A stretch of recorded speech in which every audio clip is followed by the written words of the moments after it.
Olá, eu sou a Lenora e você está no canal Diários Esquecidos.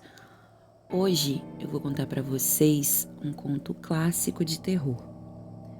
Antes de continuar, eu gostaria de pedir, por favor, para você se inscrever no meu canal, deixar um like, fazer um comentário e, se possível, indicar o meu vídeo para alguém que você pense que possa gostar desse tipo de conteúdo. Se você estiver me ouvindo nas plataformas de podcast, eu gostaria de pedir, por favor, para você se inscrever no meu canal. É bem rápido e você me ajudaria bastante. Bem, vamos lá? A Janela Vedada, por Ambrose Bierce. Em 1830, a poucas milhas do que é agora a grande cidade de Cincinnati, estendia-se uma imensa floresta, quase inviolada. A região inteira era esparsamente habitada por gente da fronteira, almas inquietas que, tão longo houvessem extraído daquele ermo lares decentemente habitáveis e alcançado o grau de prosperidade que hoje em dia chamaríamos de penúria, abandonavam tudo, impelidos por algum impulso misterioso de sua natureza, e se lançavam adiante, rumo ao oeste, para enfrentar novos perigos e privações, sequiosos que estavam de recuperar o parco bem-estar do qual haviam voluntariamente abdicado. Muitos destes já haviam trocado a região pelos povoados mais distantes, mas entre os que ficaram, encontrava-se alguém que fora dos primeiros a chegar. Ele vivia sozinho numa habitação de madeira, cercada de todos os lados pela vasta floresta e cuja escuridão e silêncio ele próprio parecia pertencer, pois ninguém jamais o vira sorrir, nem o ouvira dizer uma palavra supérflua. Suas escassas necessidades eram supridas na aldeia ribeirinha, pela venda ou troca de peles de animais selvagens, uma vez que ele nada plantava na terra que, se preciso, poderia reivindicar por uso capião. Havia sinais de melhoramentos. Alguns acres ao redor da casa tinham sido desmatados e os restos apodrecidos das árvores se erguiam semi-ocultos pela vegetação recente, à qual se permitira remendar o que o machado devastara. Aparentemente, seu entusiasmo pela agricultura se consumira numa chama tíbia antes de apagar-se em cinzas lúgubres. O casebre de madeira, com sua chaminé primitiva, seu telhado de ripas arqueadas dispostas sobre vigas cruzadas e calafetadas com barro, tinha uma única porta no lado oposto ao da janela. Esta, contudo, estava vedada com tábuas e ninguém recordava quando é que não fora assim. Ninguém tampouco sabia o porquê da vedação. De certo, não era porque o ocupante sofresse de aversão à luz ou ao ar, já que nas raras ocasiões em que um caçador cruzara aquele lugar solitário, o recluso, caso os céus lhe houvessem propiciado um bom tempo, fora frequentemente visto a tomar sol diante da casa. Creio que há poucas pessoas ainda vivas que saibam o segredo da janela, mas, como vocês verão, eu sou uma delas. Diziam que ele se chamava Murlock. Embora aparentemente tivesse 70, tinha cerca de 50 anos. Outra coisa, além dos anos, contribuiu para seu envelhecimento o que vou contar. Seu cabelo e a longa barba cerrada eram grisalhos, tinha olhos castanhos embaçados, fundos, e um rosto singularmente sulcado de rugas que pareciam pertencer a dois conjuntos entrecruzados. Seu porte era alto e magro, com os ombros encurvados de quem carrega peso. Eu mesmo nunca o vi, e fui informado desses pormenores por meu avô, que foi quem, na minha infância, contou-me a história de Murlock. Ele o conhecera quando, naqueles dias remotos, vivia em sua vizinhança. Um dia, Murlock foi achado morto em sua cabana. Como aquela não era a época de legistas e jornais, concordou-se, suponho, que ele morrera de causas naturais, pois, caso contrário, teriam me dito e eu me lembraria. Tudo que sei é que talvez, com o sentido do que era apropriado, o corpo foi enterrado perto da cabana, junto à sepultura de sua mulher que, por ter morrido tantos anos antes, mal deixara na memória local um traço que fosse de sua existência. Isso encerra o capítulo final dessa história verdadeira, exceto, aliás, pelo fato de que anos e anos mais tarde, acompanhado de um espírito igualmente intrépido, aventurei-me no recanto e me aproximei da cabana o bastante para atirar nela uma pedra e sair correndo do fantasma que, como todo garoto bem informado sabia, assombrava o lugar. Há, porém, um capítulo anterior, aquele com que meu avô me presenteara.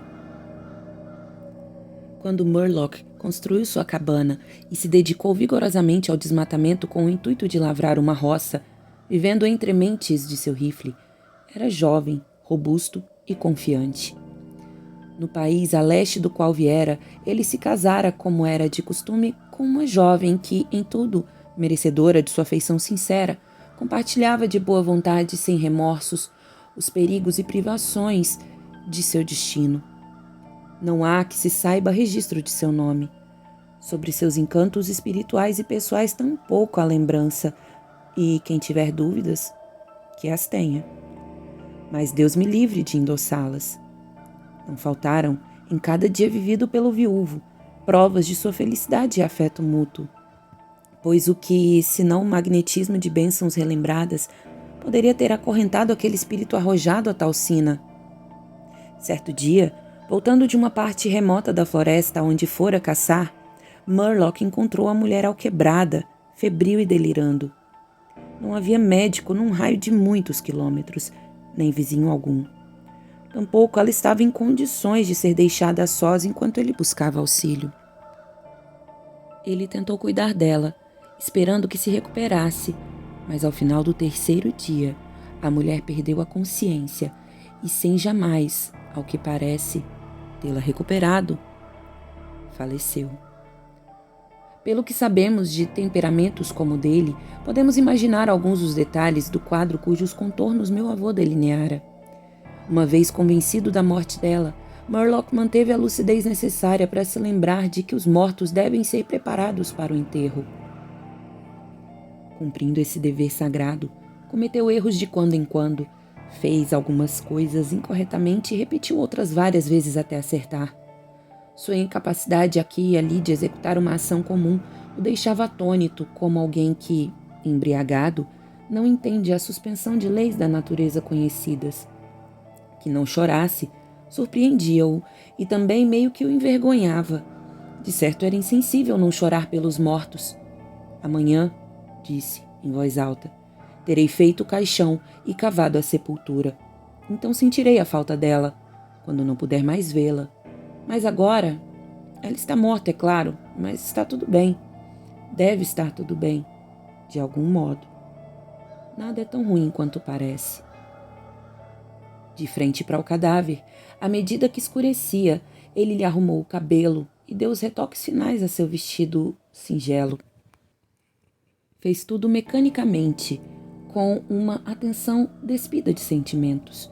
E, no entanto, uma sensação subjacente de certeza de que tudo estava bem, de que ela voltaria para ficar com ele como antes e as coisas se esclareceriam, perpassava-lhe a mente. Sem experiência prévia de dor, sua capacidade de senti-la não fora exercitada pelo uso. Seu coração era incapaz de abarcá-la por inteiro e sua imaginação de imaginá-la. Ele ignorava a dureza do golpe que sofrera. Tal conhecimento viria depois e nunca mais o deixaria.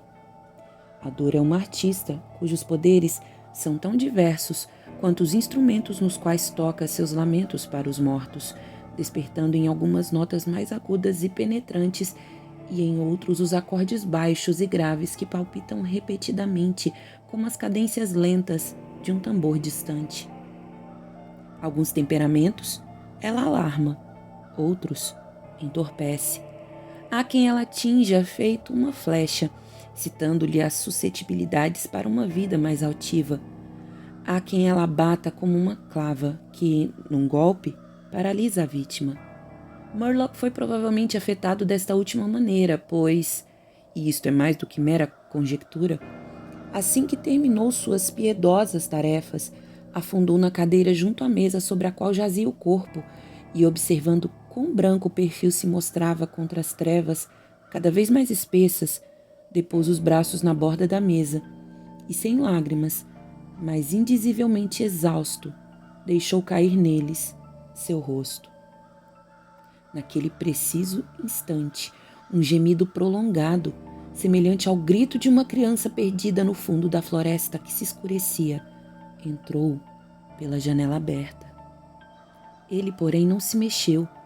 Ainda mais próximo, o grito sobrenatural soou de novo, enquanto ele desacordava.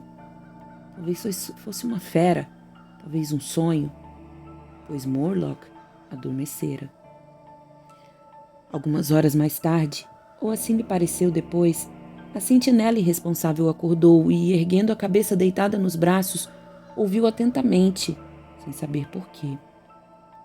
Lá no breu escuro, junto à morta, recordando tudo sem sobressalto, ele se esforçou para ver, não sabia o quê.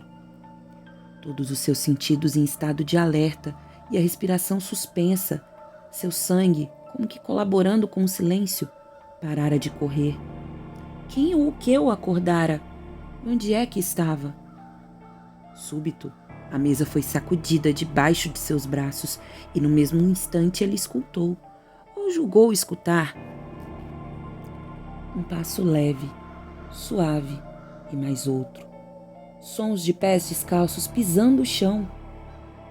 Aterrorizado demais para gritar ou se mover, viu-se obrigada a aguardar. Aguardar ali no escuro, durante o que lhe pareceu serem séculos do maior pavor que se pode experimentar e ainda viver para contar. Ele tentou em vão pronunciar o nome da morta, tentou em vão estender a mão sobre a mesa para verificar se ela estava ali. Sua garganta estagnou, seus braços e mãos pesavam como chumbo. Foi então que ocorreu algo assustador. Um corpo pesado parecia ter sido arremessado contra a mesa, com tamanho ímpeto que esta foi empurrada contra o seu peito tão bruscamente, a ponto de quase derrubá-lo. Ao mesmo tempo, ouviu e sentiu algo cair no chão como um baque cujo impacto violento fez a casa inteira estremecer. Seguiram-se um embate e um tumulto barulhento, impossíveis de descrever. Morlock se ergueu. O excesso de medo o privara do controle de suas faculdades. Ele lançou as mãos sobre a mesa. Não havia nada lá. Há um ponto no qual o pavor se converte em loucura e a loucura instiga a ação. Sem intenção clara ou motivo, salvo o impulso caprichoso de um louco, Morlock alcançou com um salto a parede e, após tateá-la brevemente, pegou seu rifle carregado e, sem fazer mira, disparou. Graças ao clarão que iluminou vividamente a sala, ele viu uma pantera imensa arrastando a morta rumo à janela, seus dentes cravados no pescoço dela. O que veio em seguida foi uma escuridão ainda mais negra e o silêncio. Quando ele recobrou os sentidos, o sol estava alto e a floresta melodiosa com o canto dos pássaros. O corpo jazia perto da janela, onde, espantada pelo clarão e pelo estampido do rifle, a fera o deixara. A roupa estava desarrumada, a longa cabeleira revolta e os membros contorcidos ao léu. Do pescoço horrendamente dilacerado, jorrara uma poça de sangue ainda não de todo coagulado. A fita com a qual ele lhe atara os pulsos se rompera. As mãos estavam firmemente crispadas. Havia entre os dentes um pedaço da orelha do animal. Fim. Bom, eu espero que vocês tenham gostado. Então tivemos um plot twist no final. Será que a esposa estava morta ou não? Bom, e é isso. Obrigada e tchau, tchau.